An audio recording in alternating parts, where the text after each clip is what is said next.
किया है वो किसी के कहने की जरूरत नहीं है, वो तो देश के सामने है। और नीतीश कुमार ही क्यों, लोग मैंने मोदी जी के लिए भी काम किया है, नीतीश कुमार के लिए काम किया है, 10 राज्यों में चुनाव जीते हैं, तो ये कोई छुपी हुई बात है नहीं।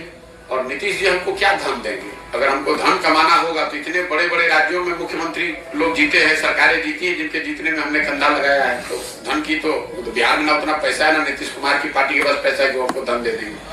धन कमाने और ये जो काम किया है वो डंके की चोट पर किया है, अपनी समझ, अपनी विद्वता, अपने परिश्रम से किया है। किसी का 1 रुपया चोरी नहीं किया है, किसी का डाका नहीं डाला है, अपने परिश्रम से, अपने प्रयास से, अपनी मेहनत से, अपना पसीना बहाकर उस चीज को खड़ा किया है। देश में उस विधा को खड़ा किया है। उससे पहले कोई जानता ही नहीं था कि ये भी कोई विधा है। आज 20,000 से ज्यादा मैंने वो काम छोड़ दिया। 2 मई 2021 को राष्ट्रीय स्तर पर मैंने घोषणा की अब ये काम नहीं करेंगे। इसके बावजूद देश में 20,000 से ज्यादा बच्चे वो काम कर रहे हैं। उस चीज को हमने शुरू किया है। अगर आपका अपना विचार हो सकता है कि वो सही है या गलत है, लेकिन जो काम किया है वो तो पब्लिक के सामने हो, किसी नेता के कहने की थोड़ी ना बात है। और हमने वो अपने स्तर से किया है, हमारे पिताजी ने नहीं करके उसको दिया था।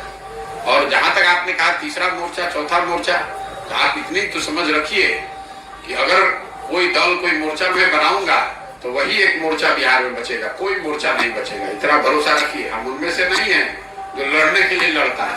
अगर लड़ने अरे आप पहले सुन तो लीजिए, मैंने कहा कुछ बात आपने सुनी नहीं। अगर जन सुराज दल बनता है तो आप देखिएगा एक ही दल बचेगा, उसका नाम होगा जन सुराज। आपको एहसास नहीं है कि मैं कितनी बड़ी व्यवस्था बना रहा हूं। अब ये जरूर है कि ये बनाने के पूरे प्रयास में संभव है कि लोगों को मन ना हो, लेकिन अगर लोग मिलकर इसको बना देंगे तो उसके जिताने के लिए बिहार में आपको किसी की चिंता करने की जरूरत नहीं है। उतनी समझ भगवान ने हमको दी, हमने काम वो छोड़ दिया है, उसकी समझ नहीं छोड़ी है, तो उसकी चिंता मत कीजिए। और जो टीवी पर बयानबाज बने हुए हैं राजनीतिक दलों के नेता, उनके आकाओं के आका बैठकर हमसे सलाह लेते रहे हैं कि हम कैसे चुनाव लड़े, तो उनकी बातों का जवाब देकर उनको जरूरत से ज्यादा सम्मान नहीं देना चाहता हूँ।